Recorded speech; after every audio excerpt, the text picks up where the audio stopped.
Spoiler warning! This video contains minor spoilers for Seasons 1 and 2 of The Legend of Vox Machina and the actual plays from Critical Role that the show is based off of. There is nothing from Season 3, but there are mentions of what happened in the original streams. They are very minor spoilers, but for the sake of my conscience, you have been warned. The Legend of Vox Machina, the animated series showing the adventures of the first campaign of the most popular D&D actual play, Critical Role. I love this show, and I'm enjoying Season 3, but there is one thing that I've been wanting to talk about since the first episode of Season 2. They're dragons. Simply put, the dragons in The Legend of Vox Machina are built different, and that's great. They showcase abilities that aren't in the monster manual and to terrifying effect. The visualization of the Chroma Conclave showing up in Amon and just destroying it all was amazing. But then I thought for a moment, could you actually run this scene in a D&D game? Well, yes, obviously. It was literally done live on stream in 2016, and it was awesome. But the scene that we had in-game wasn't the same one that you see in the show. Not really. And no, I'm not here to complain that there were changes from the game to the show. It's a good thing. Changes need to be made in an adaptation, and I'm not arguing about that. If you want to leave a paragraph essay in the comments telling me why it's bad or not true to the essence of it, I mean, go for it, but you're wrong? You don't want to watch Vex haggle with a random shopkeep for 5 minutes. But what I am saying is that these dragons show not only creative interpretations of what they should be able to do with their abilities and elements, but also what a terrifying force a dragon should actually be in any fantasy setting. Yes, the idea is there, but if you want to take the stat blocks given to us for any of the chromatic dragons in D&D, it's boring. Now, fighting a dragon can be an interesting arc, but an arc of fighting nothing but dragons? And Matt Mercer understood this on some level. I mean, at least I think so. Because during the Chroma Conclave arc, they never immediately went from one dragon to the other. There was a lot of strategizing and planning, but each plan really came down to what tools do we have in this situation to allow us to punch above our weight class? Not, okay, how do we deal with this specific type of dragon? I want to be clear, this isn't a dig at Critical Role. I very much enjoyed the arc when I went through it. Matt Mercer and every single player did a fantastic job, and it was a lot of fun. I'm just pointing to them as an example. To be more clear about my grievance, the dragon stat blocks in the monster manual are basically all the same, and that's pretty disappointing for what is literally the titular monster of the game. There are 5 different chromatic colors of dragons: white, black, green, blue, and red. And each color of dragon has 4 different forms: wormling, young, adult, and ancient. But if you go over all of them, there are almost no differences of value. Armor class, hit points, their elemental damage type, and some differences in ability scores are really it. They all have the same attack pattern, they all have a breath attack, with the only variations being a cone or a line, and their saving throws that correspond to the element, and they all have the same legendary actions. Now, before I scream about how this is a bad thing, I'm going to throw out the benefits I can see about this. Since it's all fairly interchangeable, if you want your party to fight a red dragon, but need to power it down just a little to match your party's level, you can take the green dragon stat block, change the elemental damage type, and boom, you're done. And then there's yeah, that's all I got. Now, why do I think this is a bad thing? Well, besides it being a bit uninspired, I would argue it detracts from the dragon's character. Who they are, how they operate, and what their element can do. Go put the stat blocks of the ancient forms of the white and green dragons next to each other, and tell me what's different about them based solely off their stat blocks. This is their strongest form when they have every ability unlocked to them, and what makes them shine should be on full display. But when I do this, here's what I see. White dragons can burrow, green dragons can breathe underwater, and they have a higher intelligence. Oh, and of course the alignment chart difference between chaotic and lawful evil respectively. But if you go read their lore, these 2 dragons are almost complete opposites. White dragons are feral hunters that value their strength and want to be left alone outside of the things they choose to hunt, while green dragons will manipulate and scheme, all while being in the center of a conspiracy. So if they are this different, why are their stat blocks almost exactly the same? Why do the stat blocks tell us that all dragons are basically the same, or at the very least, extremely similar, with the main difference being their scale color that just links them to their elemental type?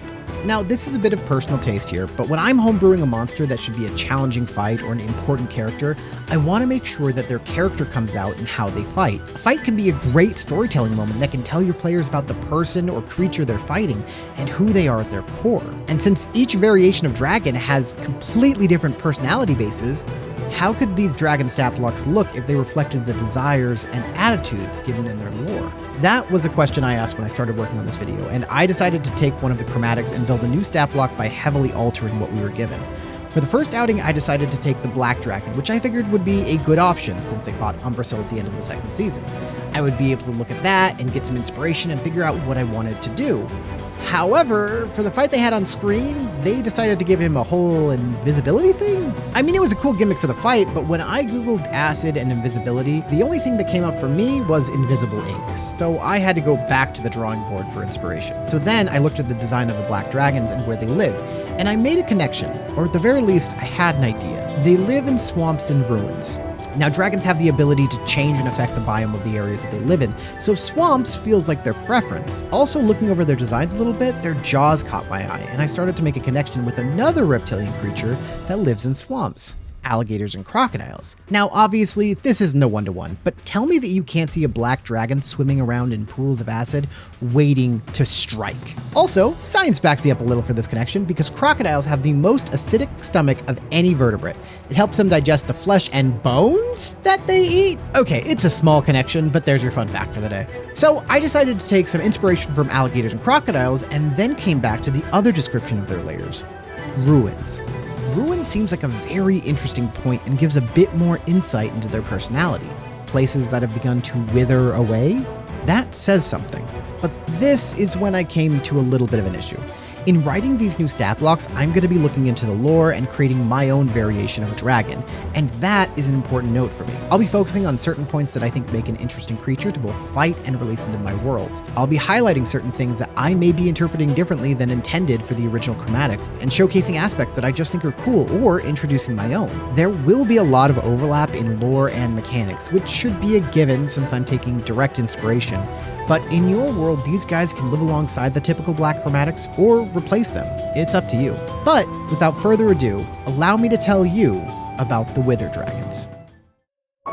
Mortals build, reach, and grow, striving to reach the next peak to see how far they can go, how much they can improve.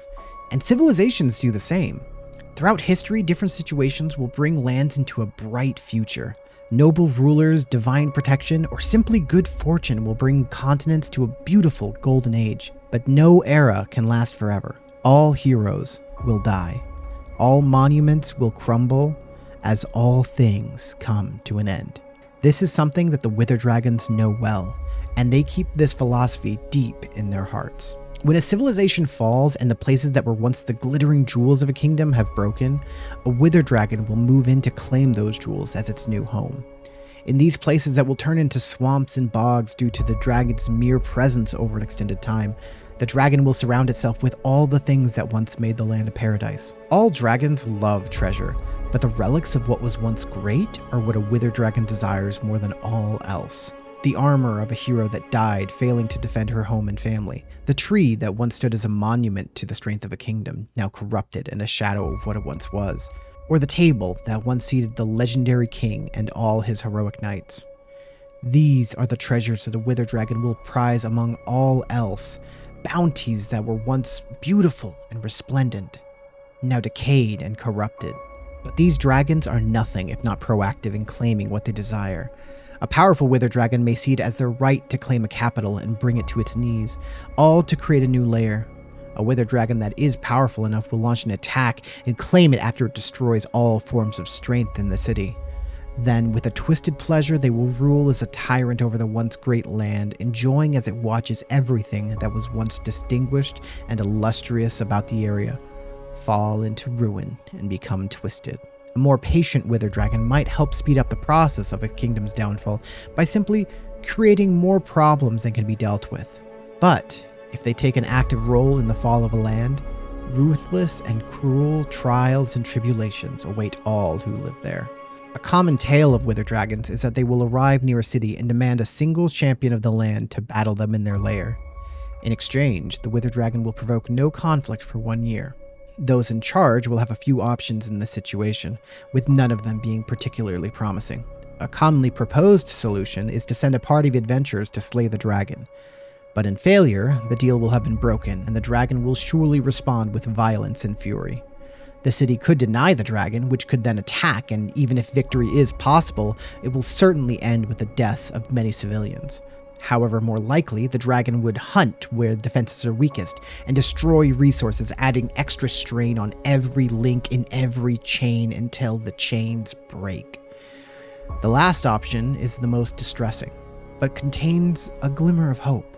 In choosing to send a powerful warrior to fight the dragon, they are essentially sacrificing one person for 1 year of peace. In this year, they may find a way to rid the land of the dragon, or build stronger defenses so that it would be too dangerous for the dragon to attack, or come up with any other solution.